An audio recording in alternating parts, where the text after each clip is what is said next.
भिवंडी तालुका के लाखीवाली गांव में हर वर्ष की तरह इस वर्ष भी साई सेवा शिक्षण प्रसारक मंडल द्वारा संचालित श्री महादेव बाबूराव चौगुले महाविद्यालय अंजुर फाटा रहनाल व राष्ट्रीय सेवा योजना तथा मुंबई विद्यापीठ अंतर्गत श्री महादेव बाबूराव चौगुले महाविद्यालय के आर्ट्स व कॉमर्स तथा साइंस के विद्यार्थियों को लेकर 7 दिवसीय निवासी शिविर का आयोजन कार्यक्रम अधिकारी राष्ट्रीय सेवा योजना विभाग विठल दिवेकर श्री महादेव बाबूराव चौगुले महाविद्यालय के डॉक्टर विनायक दहीवले सर, प्राध्यापक अभिषेक शिंदे, प्राध्यापिका वैभवी माने द्वारा 15 दिसंबर 2019 से 21 दिसंबर 2019 तक किया गया। इस 7 दिवसीय निवासी शिविर में विद्यार्थियों को स्वच्छता अभियान, वैयक्तिक स्वच्छता, शैक्षणिक उपक्रम, रहने सहने के नियम, कचरा नियोजन, पानी की नियोजन तथा विभिन्न सामाजिक कार्य की शिक्षा दी गई। तो वहीं दिनांक 21 दिसंबर 2019 को लाखीवाली जिला परिषद स्कूल में सभी विद्यार्थियों तथा मान्यवरों का लाखीवाली ग्राम पंचायत द्वारा सत्कार समारोह का आयोजन किया गया।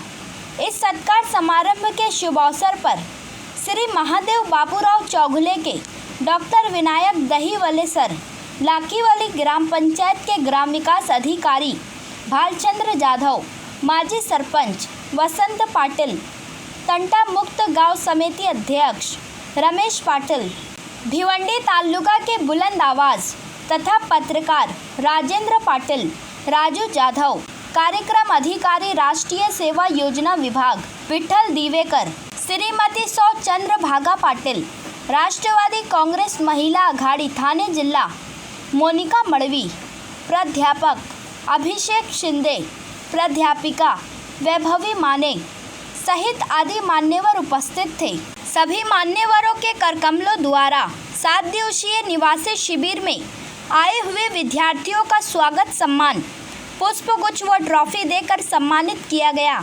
इस कार्यक्रम का सूत्र संचालन कुमारी रोशनी झा व कुमारी मोनिका माचन कर रही थी।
या देशामध्ये जे चाललेलं आहे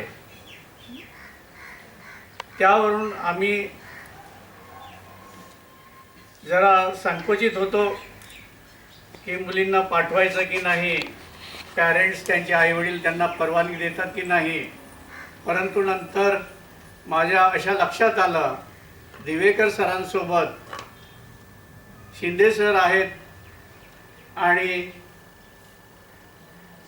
माने मॅडम आहेत, त्यामुळे आम्ही पूर्ण निश्चिंत होतो.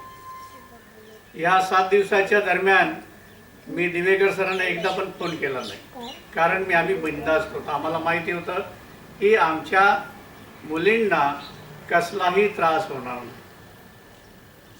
सगळी जबाबदारी जी आहे त्यांनी अतिशय समर्थपणे पेललेली आहे. भिवंडी संचालित श्री महादेव बाबूराव चौगुले महाविद्यालय यांच्या वतीने आमच्या लाखिवली गावामध्ये तुम्ही 7 दिवसीय निवासी शिबिराचं आयोजन केलेलं होतं.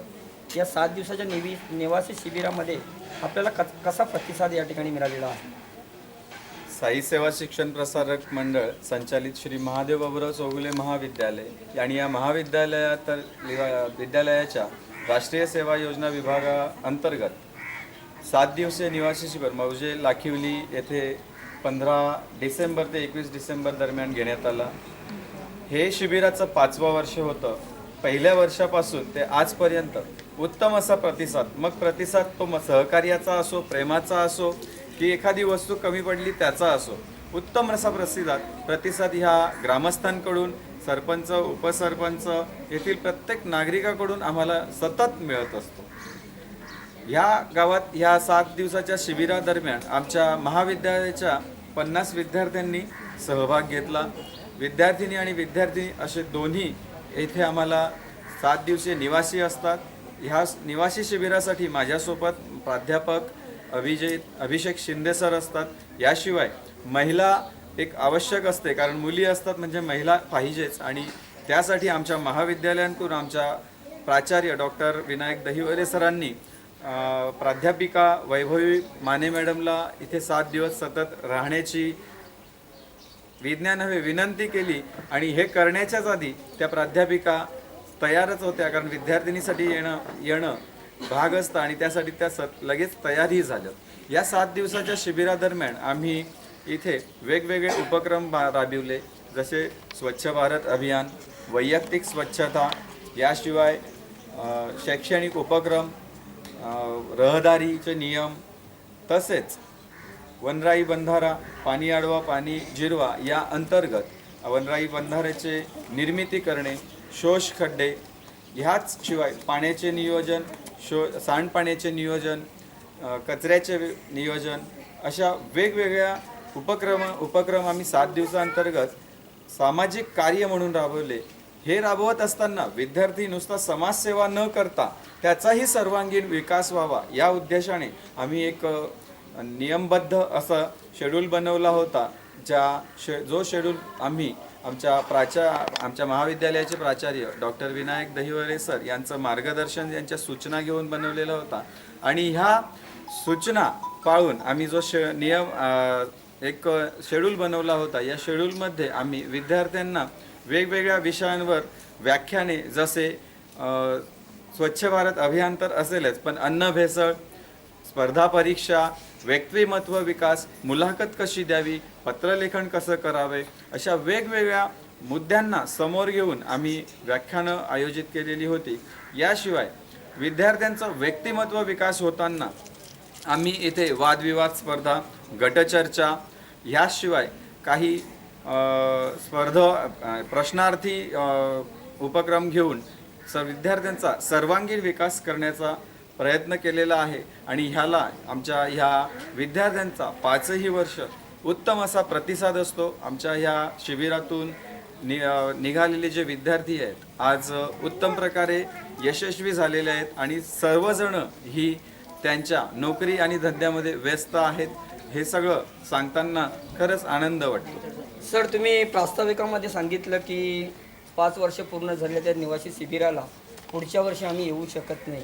ह्याबद्दल जरा मनामध्ये संक्षिप्त निर्माण झालेली आहे, याचं कारण? कारण विद्यापीठाची अशी नियमावली आहे की तुम्ही कमीत कमी 3 वर्ष आणि जास्तीत जास्त 5 वर्ष एका दत्तक गावामध्ये शिबिर करू शकता. दत्तक गाव म्हणजे तर काय की विद्यापीठाने प्रत्येक महाविद्यालयाला एक गाव दत्तक घेण्याची सूचना दिलेली आहे राष्ट्रीय सेवा योजना विभागा अंतर्गत.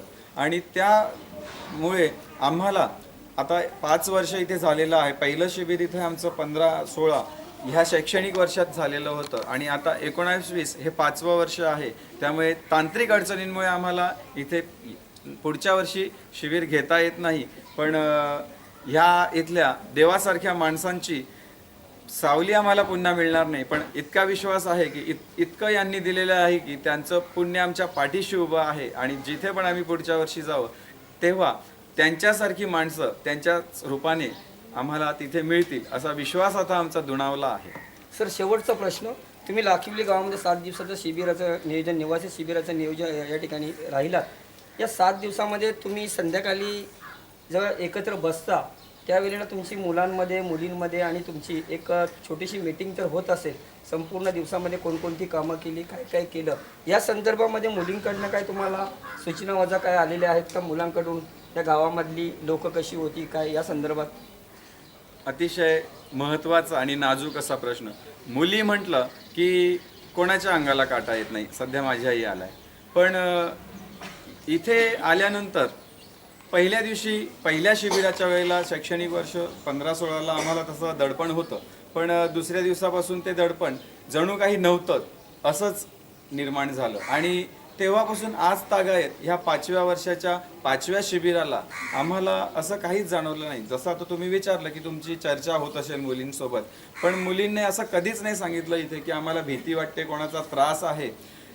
कधीच अशी तक्रार आली नाही की कोणी येऊन गावातल्या व्यक्तीने आम्हाला हाक मारली, आमच्याकडे पाहिलं, असं कधीच जाणवलं नाही. आणि आम्ही याआधी भरपूर शिबिरं केलेली आहे. भरपूर म्हणण्यापेक्षा स्पष्ट आकडाच सांगावा तर 67वं शिबिर माझं आहे वैयक्तिक पातळीवर. जे शिबिर मी माझ्या नियोजनाखाली सांभाळलेली आहेत. प्रत्येक ह्या 5 शिबिरांच्या आधी काही ना काही कुठेतरी तक्रार असायची, पण इथे तसा काही अनुभव आलेला नाही. उदाहरणच द्यायचं झालं तर आमच्या शिबिराचा जो प्रवेशद्वार आहे, या प्रवेशद्वार हा मोकळाच आहे. तिथे गेट वगैरे वस्तू नाही आहे. पण इथे थांबणं दूरची गोष्ट, पण इथून या रस्त्यावरून जाताना वयस्कर किंवा लहान काय, बालवृद्ध काय, तर तरुण पिढी इथून हळू किंवा संत पावलांनीही जात नाही. उगवत त्याच प्रवेशद्वारावरून जाताना ते वेग वाढवून पटकन पुढे जायचे, जेणेकरून आपल्या या माझ्या या मुलींना, माझ्या या महाविद्यालयाच्या विद्यार्थिनींना कुठल्याही प्रकारचा त्रास होऊ नये, मनात तशी भावना येऊ नये, असुरक्षिततेची भावना येऊ नये, ही काळजी सगळ्यांनी, लहान थोरांपासून सगळ्यांनी, तरुणांमध्ये विशेष घेतलेली आहे.